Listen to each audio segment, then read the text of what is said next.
Nou in die volgende paar dae gaan ons nou bietjie meer by die steaks uitkom.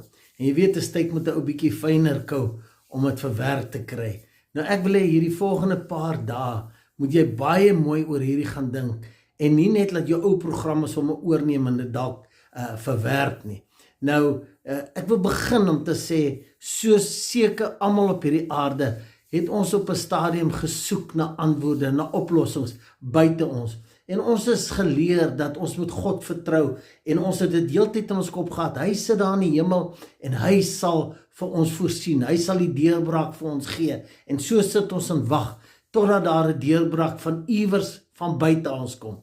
Nou die groot styk, die grootste beginsel wat seker die meeste misverstaan is en wat seker die minste verduidelik is dat dit wat ons heeltyd buite ons soek, is reeds binne ons.